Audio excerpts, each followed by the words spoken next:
You're listening to the Turn Autism Around podcast, episode number 133.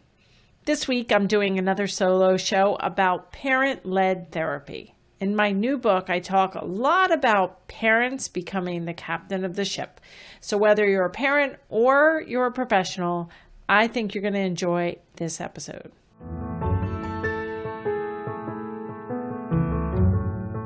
In the spring of 2021, when my Turn Autism Around book came out, I did a lot of TV, radio, and podcast interviews. And you can check out some of the interviews by going to marybarbera.com and scrolling down to the Featured In section on the homepage. And you can click on the various icons to see these TV appearances. And you can check out the article in Forbes and a bunch of other places where I was highlighted. But in the TV appearances, which were only about 4 or 5 minutes in length, my main message was this. Parents need to be taught how to detect and treat the earliest signs of autism, like speech and social delays, behavioral issues, and self-care deficits. And we need to empower parents to detect and to treat these early signs of autism as soon as possible. Parents need to become the captain of the ship, and professionals need to help them get there. And if your child is older and in school, your role in leading the team is still important. So today, let's cover this important topic of parent-led therapy. Last week, I covered the 4 myths and truths about ABA, and I talked a little bit about Kelsey's story. Now let me tell you about 3 other parents who took charge and became the captain of the ship to help their own kids. Let's start with Abby. Abby had a 20-month-old son when she found my toddler course a few years ago. At the time, she was living in the UK, and she was on one wait list for a speech evaluation, which was 18 months long. Some family members were living outside of the area where she lived, and one of her son's big problems was that he screamed every time anybody would visit, even his grandparents or aunts and uncles who should have been more familiar with him, but he just freaked out. So she also stated that in the beginning, when she found my toddler course, he didn't talk. He didn't say anything functionally, but he did like letters and numbers and lining things up. The ability to read and identify letters before you can functionally talk is called Hyperlexia. And I've done a video blog on that, and we can link that in the show notes. Abby made really great gains with her son when she took my toddler course, and she paired up, she desensitized the people in her lives through pictures and Zoom meetings and gradual reintroduction of these people in their lives. She got her son to talk functionally, to make requests, to label things, to play with his older brother, and really turn things around. After taking the toddler course, she moved on to the verbal behavior bundle. She watched all of those modules as well.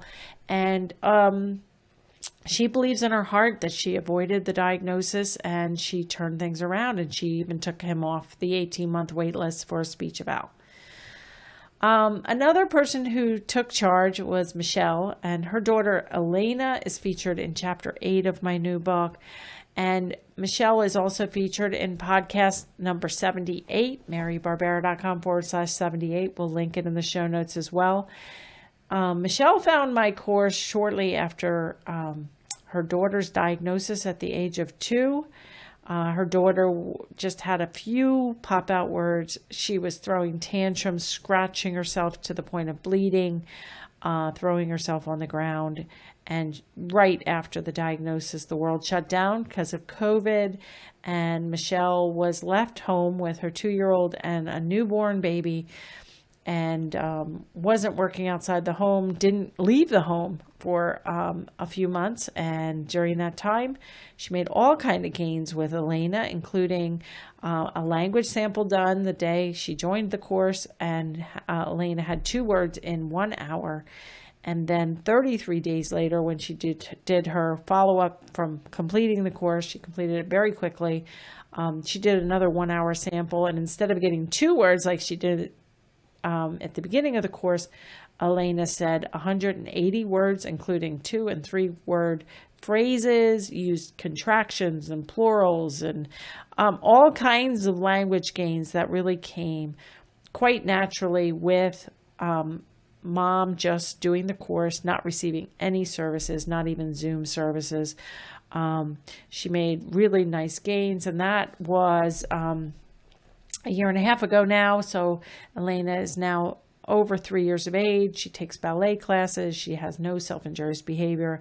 She's doing extremely well. And after the world did open back up, she did get her in an ABA school placement as well. And then let's talk about an older child. Anna's son, Nick, was 8 years old when she found my first online course. And Nick was considered essentially nonverbal and was not talking, had a few word approximations, but was being taught how to use a device. And he also had really significant, what Anna found out from taking the course is Nick had a lot of conditional discrimination errors. So if you would put out mommy versus daddy on the table, pictures of mommy and daddy, he couldn't even touch mommy versus daddy. He couldn't label mommy versus daddy. He was having severe errors with that. But Anna joined the course after he had spent his whole life from the age of 3 until he was 8 in world-renowned ABA programs, schools. He had doctoral level BCBAs and SLPs working with him, but it was very much like Anna sent Nick to school and they taught him what they taught him, and he didn't learn much because of these severe conditional discrimination errors and not any focus on vocal language for years.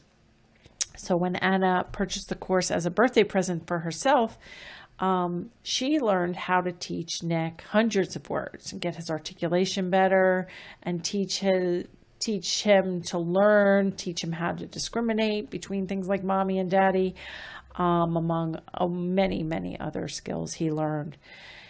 She did have to switch schools a few times, and she commented on Facebook that she felt empowered during COVID because she knew how to teach her son. She became his advocate for life and his best teacher, and all of these 3 women, Abby, Michelle, and Anna, all became the captain of the ship for life. I used to hear things when I was going when doing my one-on-one work. I used to hear things parents would say, such as, I just want to be the parent. I just want to have normal family fun time. I want to leave therapy to the professionals. And I've also heard professionals say things like parents shouldn't have to be therapists for their kids. They have too much going on. They're too stressed. They need a break when their child is in therapy. And I understand both the parent's point of view and the professional's point of view, as being in the autism field as both a parent and professional for many, many years, over 2 decades. I do understand both sentiments. And I realize that not every parent will be able to dive in like Abby, Michelle, and Anna did and have the natural know-how how to lead the team. But anyone can learn. And we as professionals must meet the child and parent where they're at. And I believe that empowering parents is really the best way to go. Parents are going to be there forever, and parents are highly motivated. And if COVID taught us anything, it taught us that parents need to be involved. Even before the pandemic hit, parents were waiting in long lines for evaluations for their young children.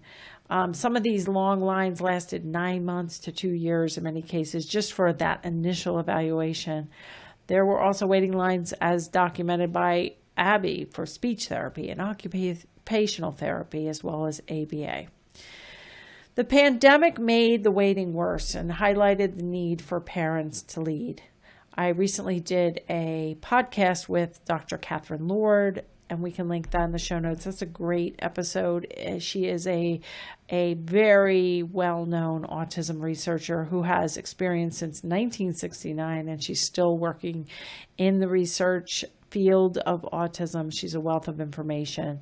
But she did point out, we talked a lot about the pandemic and how suddenly kids of all ages were at home. Kids without a diagnosis or in the middle of getting evaluated were just kind of fell through the cracks. And when kids are very young, we don't know if these delays are going to turn out to be autism, but detecting and reversing speech delays and behavioral issues as soon as they start and preventing more delays is key. I did a podcast about the important work of Dr. Ami Klin, and I mentioned him in my book as well, but he states that the average amount of time between a parent's first concern that there might be autism or delays until the time of a diagnosis is 3.5 years. So if a child first starts showing signs at 1 or 1.5 or 2, and they do not get diagnosed or receive any treatment for 3 or 4 or 5 years after that, that is a long time where critical advances can be made and things can be turned around. Parents of older kids were and still struggling with the pandemic restrictions, and many have been struggling for years. And while my book and approach really address the needs of kids who developmentally are between the ages of 1 to 5 years of age, not just chronologically. So if you have a child like Nick who was 8 and now he's 12 or 13, or you have a son like my son Lucas who's 25 years of age, but they're still functioning in some areas as a 1 to 5 year old developmental level, then these podcasts and my book, my courses can certainly help. So if you have read my book or taken my online courses or have listened to any of my previous podcasts, you'll know that I think one of the key factors that will determine how a child will do is basically how well the parents are trained and encouraged to become the captain of the ship, to teach them how to do the 4 steps of the Turn Autism Around approach and empower parents to lead the team. Now more than ever, it's important to look at your child or the family unit you're working with and make sure the therapy, all of their therapy, is child-friendly, positive, and that you're seeing progress in all environments. Anyone can, whether you're a parent or professional or grandparent, anyone who is motivated can learn how to start or revamp a child or client's therapy program. There are 4 steps of the Turn Autism Around approach, and I did individual podcasts on each of these steps, but here's a quick summary. Assessment. We want to take a big view of the assessment. If we're looking at an 8-year-old or we're looking at a 20-month-old, we want to step back. Does the child have a diagnosis? What are the delays? What are the typical milestones if they're young? What are they not meeting? Does the child have any current therapy or school, or are they engaged for many hours a day? Unfortunately, the therapy that's given for many young children, even with a diagnosis of autism when they're very young, is like 1 to 3 hours of early intervention therapy per week. And that is not enough for any child with significant delays, especially if the parents are not trained well. In my book and courses, we talk about the 1-page assessment, the self-care checklist, the making a plan, treatment intervention, and easy data. So step number 1 is all about assessment. And you can get all of these forms for free at turnautismaround.com. These are the book resources. So the first step is assessment. The second step is making a plan. You use that 1-page assessment. You use the language sample. Any other assessments that you have already done are great to use as well. And then you need to really work with the parent and professional to make sure that the goals are in place, are appropriate, I talk a lot in chapter 5 of my book about what materials to gather, which is part of the book resources. We have a materials checklist. The one-page planning form from my book is really good in terms of we have both a blank planning form as well as a sample planning form where we can take that one-page assessment and we can really quickly, like 10 minutes for the assessment, 10 minutes to do the plan, pick out their strengths, their needs, and make a plan to get them to the next level. The third step of the Turn Autism Around approach is to teach or intervene. This will be based on the plan. We want to really have the teaching and interventions focus on 8 positives to every negative. We want to pair up the table and the materials. We want to plan to use data that's easy and work with professionals who understand the Turn Autism Around approach and will collaborate with you. I did do 2 pretty recent podcasts, one with Kelsey and Amy Evans. That's a parent professional collaboration podcast. I also did one a couple months ago with Rhea, who's a parent, and Kristen, who's the BCBA. So you could listen to those as well. And the fourth and final step of the Turn Autism Around approach that parents and professionals should learn and use is evaluation. We want to use easy data, my calendar system. We want to use ABC data, rate data, and we also want to use data on things that really are going to motivate parents and professionals. How many words did we increase by? Did we go from 2 words to 180 words and phrases? That's highly motivating to the parents and professionals on the child's team, and it's a big win for the child.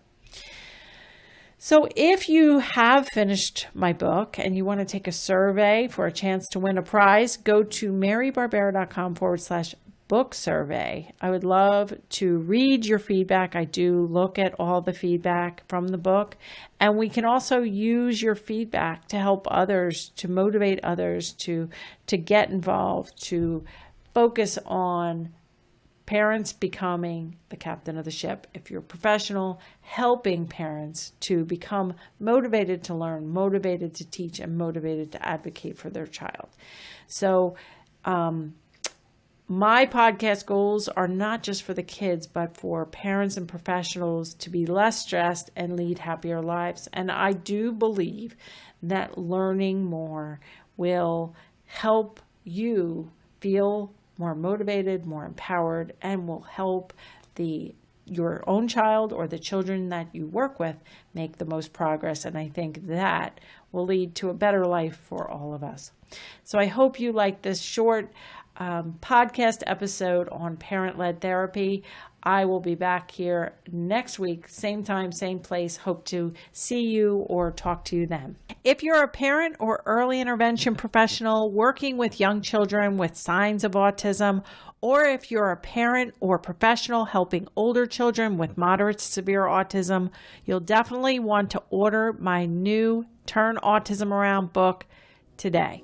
You'll get access to all the book resources that will help you right away. For all the details, go to turnautismaround.com.